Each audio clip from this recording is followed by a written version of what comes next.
Hi guys, so this is something kind of new. I'm going to be making a Snow White outfit, the kind of peasant girl one, not the blue and yellow one. Anyway, I was inspired because I now own a pair of clogs, and I thought, what do I wear clogs with? And Snow White wears clogs.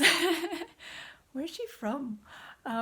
Anyway, I asked on Instagram if anyone would be interested in watching me make this costume, and the answer was yes. So I've never filmed a video making clothing or costume before, and we'll see how this goes. I'm not sure how I'm editing it together or anything, so here it goes. I'm gonna hopefully make the costume today. I'm trying to be all prepared to take pictures in it, so let's see how long this will take. I don't really have a plan or a pattern, so this could be interesting.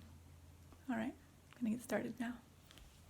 So here's what you're gonna need. You're gonna need 2 different shades of brown fabric, one thicker than the other. You're gonna need 1 shade of white. Yes, I know there are 2 there, just hang with me. A blue for the headband and patches, all those other things. Boy, I'm gonna have to talk fast. Try to get non-acrylic because polyester just didn't exist back in fairy tale days. Now lay down on the lighter brown fabric and measure out how long you want this skirt to be. I hope sewing 2 rectangles together works for this dress because I really hate cutting out those like semicircle things. Fortunately, well, for her dress, I mean, it's ripped at the bottom and I wouldn't have to hem it if I were to do it that way and just shred it at the bottom.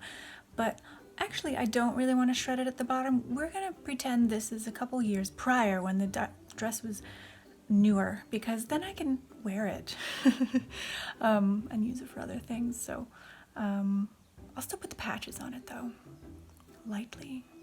But I hope this works out because I really don't want to start dealing with anything other than straight lines.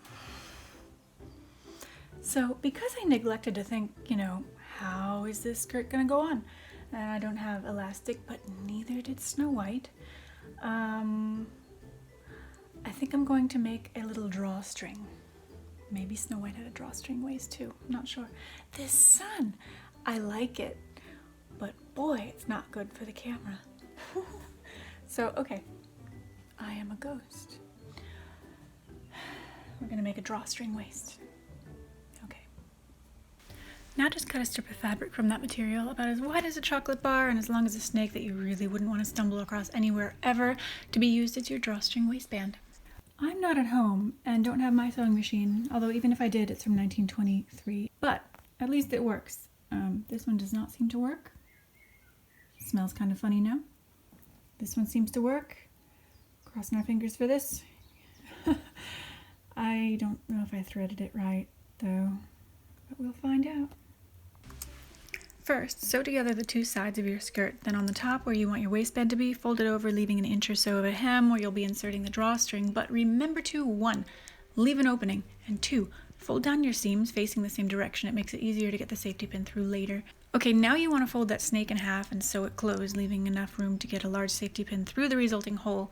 And now you're going to want to securely fasten that pin to one end and snake that safety pin through your snake band, turning the whole thing inside out.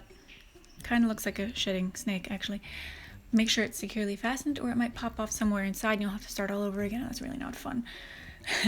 Once that's done, you'll want to do the same thing, snaking, why do I keep using that word, through the waistband you created on your skirt. Well, hats off to Micarah Tewers. Did I think this would be easy? No. But I didn't want this to be an hour-long video either, so here I am talking like an auctioneer. Hope you're having fun. I think for now I will just leave it unhemmed and see how that looks. I mean, it's Snow White. Her dress was in tatters. But I think it looks pretty good so far. I'll put a couple patches on it afterwards. I'm going to move on to the top part now. But yeah, I'm pretty happy with that as a quick dress. Maybe it's a little more historically accurate with the bunching and the whatever. Maybe. two different kinds of white fabric because first I saw this one in the €2. No wait, was it really €2? Whatever. I found that white one and I thought that's nice. But then I saw this one and I thought, oh, that's even better because it's more natural. So I think I'm gonna go with this one for this outfit. Yay! Now I really wish I did have a pattern. So I guess what I'll do is take measurements from a shirt. Fits me. But for the sleeves, I have to kind of cut up puffy sleeves and sleeve band. But she's also got a collar around the top, so I need to do that as well. So trying to figure out where this all fits. I hope I have enough fabric, but we'll do our best. Or I could just make the sleeves and the collar attached to the other part, which actually sounds more logical. I'm gonna think about this. Yes, I think the most logical solution would be to just make it all one piece and not a shirt underneath the whatever it is, vest, corset, I don't know. So, all right, now I will try to figure this one out. Fold your darker brown fabric in half so that you're also cutting out a lining for your bodice. You want to end up with 2 pieces of everything. If you don't have a pattern, well, of course you don't. If you did, you wouldn't be here. I suggest finding a shirt or a dress or something of yours that fits you well and has roughly the shape of Snow White's bodice, and laying it on your dark brown fabric as a guide. For the front, you want to cut 2 pieces, but remember that you're going to be losing an inch or 2 when you hem them, so cut them out with an extra inch or 2 on the inner part where your hook and eyes are going to go. For the sleeve band, you'll want to measure around the armhole of a short-sleeved shirt and mark out that length on your fabric. Then doubt yourself and measure your actual arm and get even more confused when those numbers don't match up. Then just take a wild guess. Your armband is going to be folded in half, so figure out how wide you want it to be and then add about an inch to that and stick some pins in the fabric to help you cut a straight line. For the actual sleeve, honestly, I'm not sure how to describe this. I just know what other sleeve patterns look like, and I was winging it because I couldn't really figure out how to translate measurements from my armhole to this pattern piece. It has to gather on the top and bottom, so just make the bottom edge several inches longer than your arm measurement. Then on the other end, measure about a credit card length from the bottom, stick pins there, and then create a baby roller coaster in between those pins. This will be your sleeve. Cut 2. To gather the top and bottom of your sleeves, you're going to want to make little pleats at the top of the roller coaster and along the bottom edge, which I'll get to later. Then take a needle and thread and loosely sew through them all so you can move them along the thread to get the pleats where you want them to be. Before you can pin this bunchy part to the bodice, you'll have to sew together the shoulders of the brown pieces. Do both the outer layer and your lining. Then you'll make sort of an ice cream sandwich, the original chocolate and vanilla ones, with the sleeve in between those layers. Face the right sides of the bodice in towards the sleeve. Pin them all together, making sure the edges match up and the pleats are where you want them, and then sew that sucker up. Obviously, do the same for the other sleeve. Ooh, I got some mail. That's another thing you guys on Instagram wanted me to do. I can't do this with one hand. And I shouldn't use these scissors, but I got an old journal. I'm still waiting for one more that was sent like a month ago and isn't here yet. Yeah, I can't wait just to read somebody's diary. So yeah, I guess we'll start with that one. 1929 and 30. The other one, I hope it arrives soon. Can't get lost in the mail. Okay, back to sewing. Oh, well, here I am, still sewing the sleeves on. Like I said, make your ice cream sandwich on the other side and sew that up as well. Don't get discouraged if your shoulder fluffs are all out of whack. I usually have to rip some sewing out and redo this sort of thing plenty of times. Pleats often seem to move around, but maybe it's just me. After doing this, you can sew together the sides of your bodice if you want. I'm not saying this is the right thing to do. It's just what I did because I have no pattern, if you recall. This is when patterns would come in handy because I really don't know what my plan was here. The sleeve. We'll figure it out. Also, sew together the bottom part of your sleeves, if you want. Even though I'll probably get this done today and it'll be the fastest I've ever made a costume, I'm kind of tired, so I think it's just because this sewing machine is being temperamental. And my camera battery keeps dying, stuff like that. But we're gonna get this done. Gonna get it done. Okay, now I'm hand basting or bunching up the bottom part of my sleeves just like I did on the top using a needle and thread. Then I'm taking that sleeve cuff and sewing it onto the sleeve. Where else? Obviously, I first pinned it on to make sure it all lined up and the resulting hole would be an acceptable size for my arm. Do this for both sleeves and make sure there's enough leftover cuff material there to sew that together as well. And do that with the messy part on the inside. Duh. You're gonna fold the cuff to the inside now and hand sew it. Surprise. Or not. Do whatever you want. You rebel you. Try on the bodice to see where approximately you want the neckline to be. I was going for more of an overbust look and definitely didn't want to end up looking like a Renaissance fair wench with the underbust look. Nothing wrong with that, I've got plenty of underbust corsets, but that's just not Snow White's style. Mark where you want to cut. Before you start hacking away, measure out how wide you want the shoulders to be and make sure it's equal on both sides. I mean, if that's what you're going for.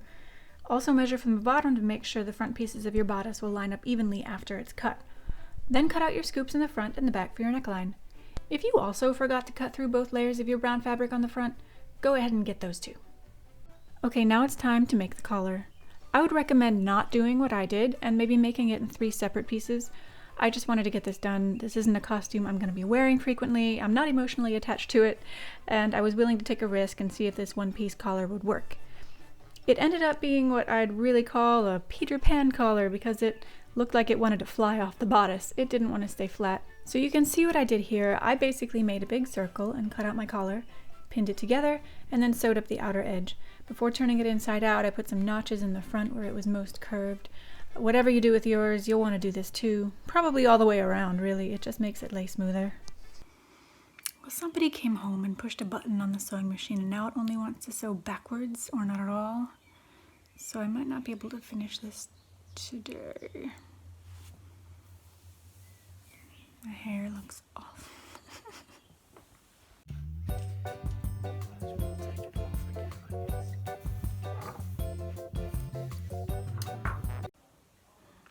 It's a new day and I'm back at it. Here's how far we've gotten.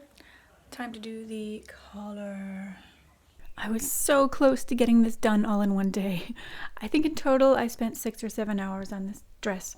Anyway, like I said, I sewed it together along the outer edge, cut some notches in there, and turned it all inside out.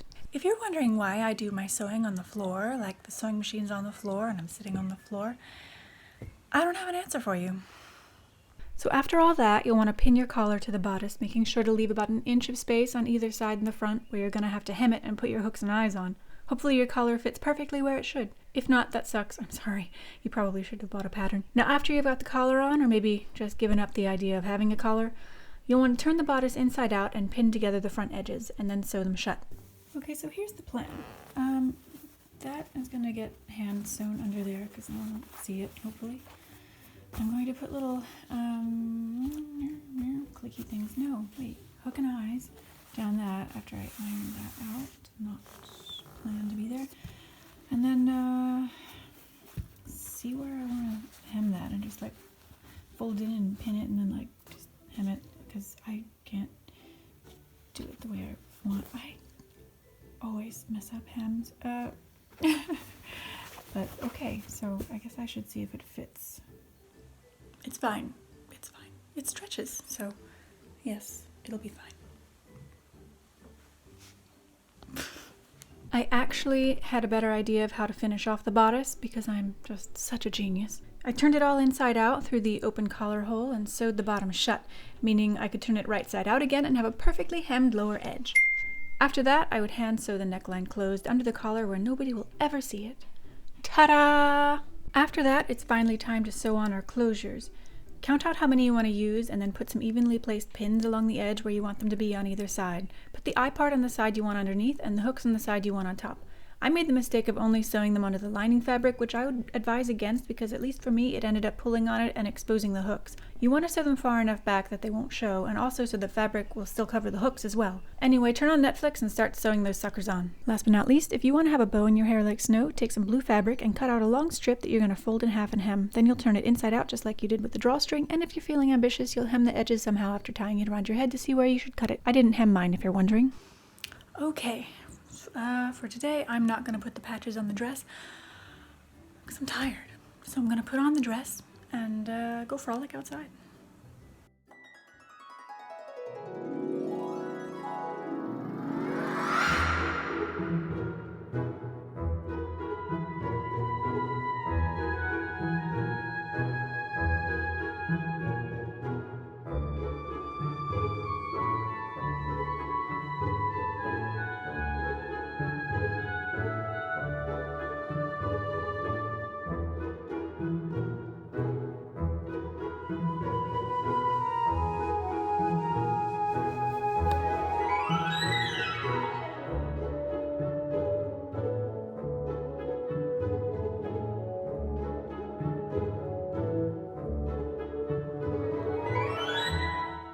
I actually want to end this video looking at my unsymmetrical face.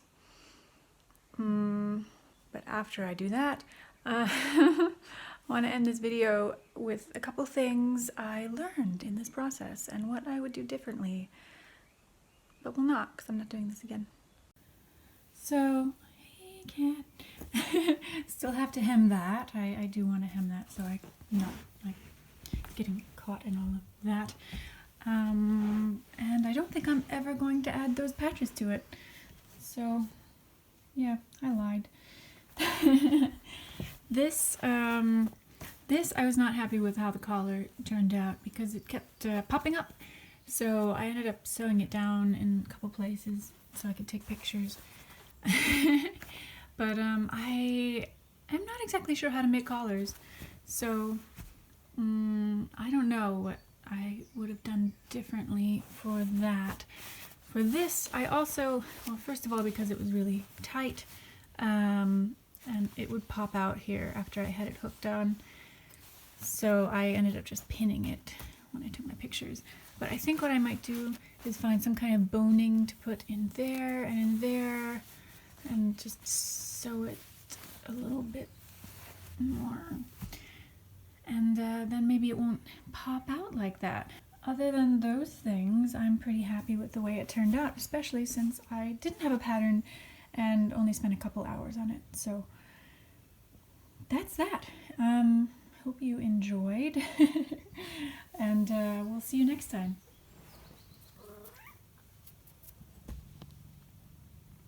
Say bye.